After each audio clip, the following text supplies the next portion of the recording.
Hi, everyone. My name is Abu Bakr, and I'm one of the core maintainers of Gradio. So, Gradio is an open source Python library, and what that means is our source code is completely visible for you to look at, but also to modify and potentially contribute to. And one of the questions we get often is, I want to contribute to Gradio or another open source library, but I don't know how to go about doing it. Where do I even start? And so in this video, I'd like to walk through that process. How do you get started with contributing to open source all the way up until, all the way to making those code changes and then even opening up a PR or a pull request to upstream those changes into the library. So let's get started. Where do we usually get started with making a contribution? Well, typically the desire to make a contribution happens because you've been using Gradio and you noticed a bug or you have an idea for a feature or an enhancement that would make the library better. We totally welcome contributions. What we suggest in those cases is you open up an issue. So when you open up an issue in the Gradio library, it comes to the attention of the Gradio maintainers. And what we'll do is we'll take a look at that issue. We'll try to understand, is this a bug? Is this something that we can support as an enhancement? And in some cases, we'll even tag it as a good first issue. So this is an issue that we suggest is good if you're new to the Gradio repo or new to contributing to open source. This is one that we start, that we would suggest you could kind of start with as your first contribution or one of your first contributions. So if you've opened up an issue and it has gotten kind of the approval of maintainers, yeah, yes, this is something we want to work on. If it's been tagged appropriately, then you can start working on it. So in this case, what we'll do is we'll pick one of these good first issues. Let's say this one here. Can't have listener for a chatbot clear button. So this is something that was this was an issue that was opened by a community member a few days ago, and they have pointed out that in earlier versions of Gradio, we had a clear event listener. So in other words, when the chatbot's content got cleared, then there was an event that was triggered, and you could use that in your Gradio application. But they are correct that in Gradio 5 or later, this event is missing actually right now. And this is an event that we engage with. Yeah, this is something that we actually want to support. And so what we'll do is in this video we'll actually fix this. We'll actually fix this issue. So let's take a look at what's going on here. So it's missing an event now. When so actually wait. So first of all, we want to actually set up Gradio locally. So if you take a look at this contributing dot markdown file, it talks about how do you the process for actually setting up and contributing to Gradio. And the first thing you should do is you should set up Gradio locally. So you have to install Gradio locally.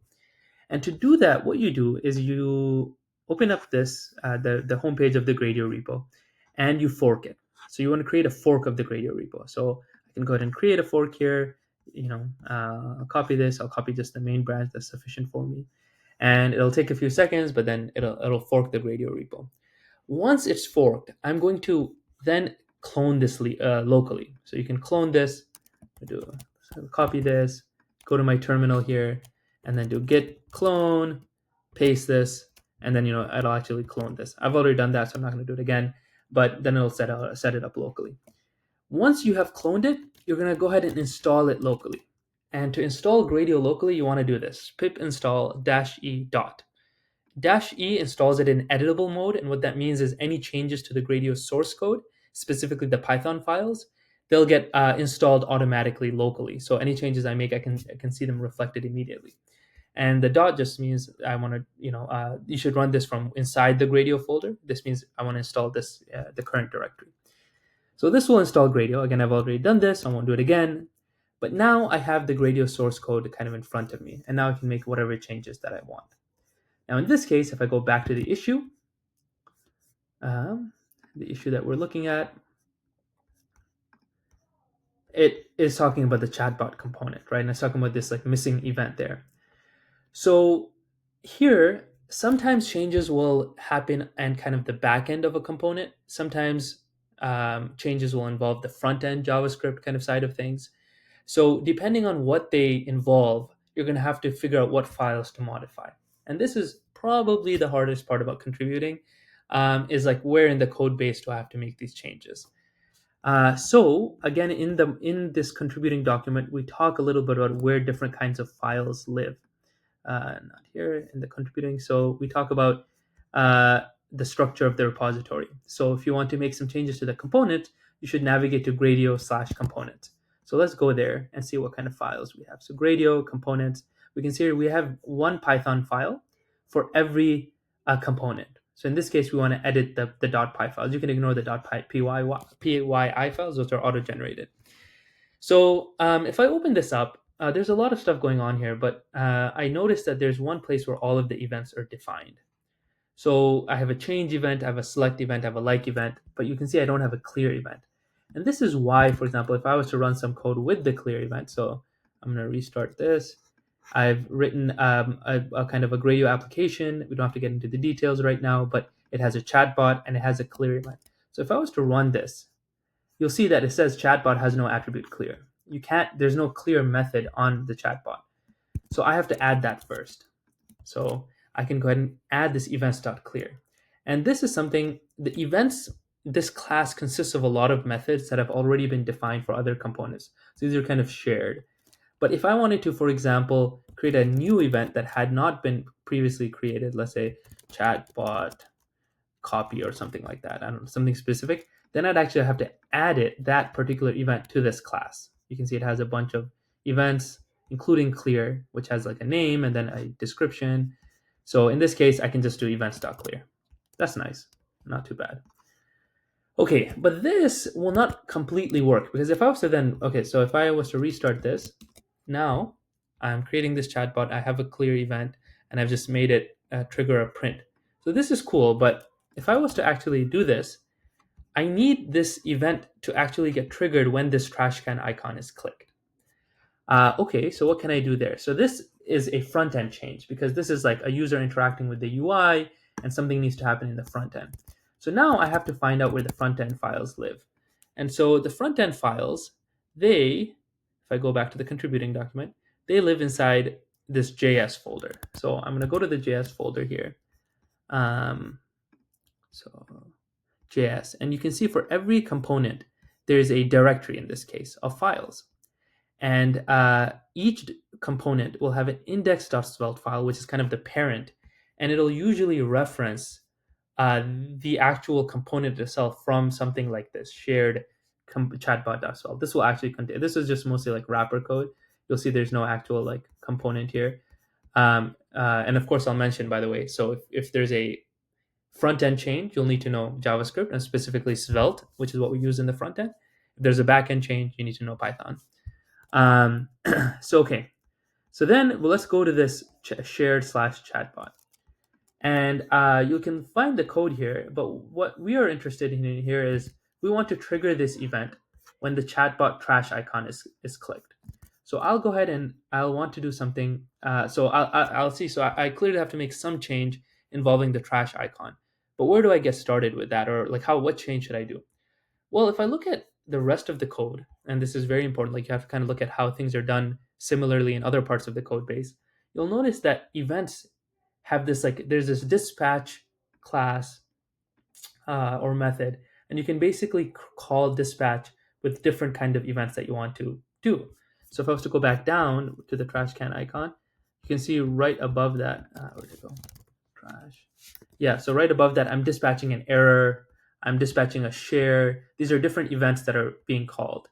So here in this case, when this button is clicked, I want to dispatch a clear event. So it'll look something like this. Okay. Cool. But you'll notice that this is showing up. If you have a particular VS Code plugin, it'll show up. But basically, there's an error. And the reason is this dispatch class doesn't have, you'll see there's no kind of, there's no clear event defined here. So what we can do is we can define this event. Okay. So just like we have a change, select, like event, now we have a clear event as well. We don't have to get into details, but some events, they carry data. Like the select event carries select data. Other events like change and clear don't have to carry any data, which is why it says clear is undefined here. So I'll need to similarly make a change here. So in the index.svelte file, I've already gone ahead and made it now for us. But basically, when the clear event gets triggered, it should set the value to be empty, but then also it should dispatch this clear event. So this event just like bubbles up from this chatbot.svelte file up to the index.svelte file, and then up to kind of Gradio core. So now what I will do is I can, so now that I've made, so if you've made changes to the backend, they'll get refreshed automatically because of this pip install editable. If you make changes to the front end, you can also run the front end in development mode, which will show you this kind of live preview and you can test things. Or if you're ready to build the front end completely, kind of an end-to-end build, this takes like a minute or so. So you should do this like when you're actually ready. Then you can do bash scripts to build front end, and you can trigger this. So I've gone ahead and built the front end. So now if I go ahead and run this, hopefully, should actually, let me see if I do this. So you can, oh, actually I didn't build the front end, did I? Let me go ahead and do that now. Okay, so this is gonna build the front end. All right, it looks like the front end has built. So now we can, let me try this again. I'll go ahead and run this. I'm using a Jupyter notebook, but of course you could be running this directly from the terminal. Let me write a message here. Let me press the delete icon. Oh, it still did not work. So because, oh, actually, I think what might be happening here is, oh yeah, cleared. Okay, now it worked. I had to just restart it. But you can see now the clear event is working. When I click on this trash can icon, it's actually printing clear. Let me do it again. I cleared it, printed clear again. Just ignore this warning for now. But yeah, you can see now it's actually working. Great. So what we're going to do now is we are going to actually take our changes and then open up a pull request. So this is how I would, go ahead and actually upstream these changes to the Gradio repo. So in my case, I'm going to create a new branch. You don't have to do this if you're working from a fork, but you can. And I'll just call it chatbot clear event fix or something. You can call it whatever you want. And now that I have this, I'm going to add my changes. I'm going to go ahead and say this is the clear event fix, some message, and I'll push this. So once I've pushed this, now it's set up, and I can go ahead and open up a pull request on the Gradio repo. So I'm going to create a new pull request that is targeting the main branch of Gradio with the branch that I just created. So if you have a fork, it'll show up here automatically. In this case, it's this one here, and you can see it'll create the pull request. Now I'm just gonna open up a pull request here. Now, one of the things that when you create a pull request is you should have a good title for it, because this title is actually used in the changelog itself. So what we'll do is we'll say something like add a clear event to the gr.chatbot component. Okay. Then you can include a description of the changes. So we can elaborate a little bit more on this if we wanted. In our case, I'll just go ahead and put it like this. And then what you want to do is you want to go ahead and say what issue this closes.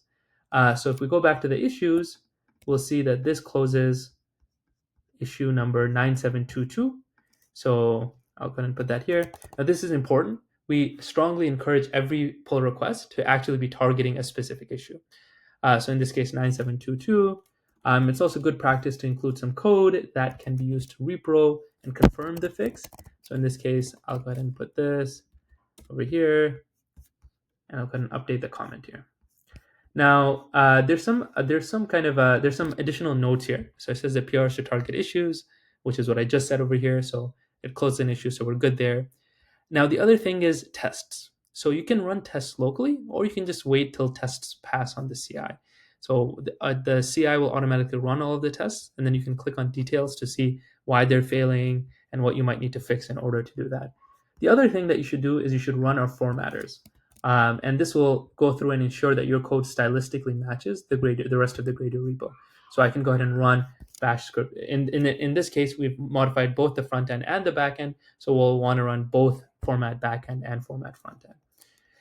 And I've already done that here, so I won't run it, but you could copy and paste this command into your terminal and just go ahead and run that. And that is pretty much it. Now this pull request is open.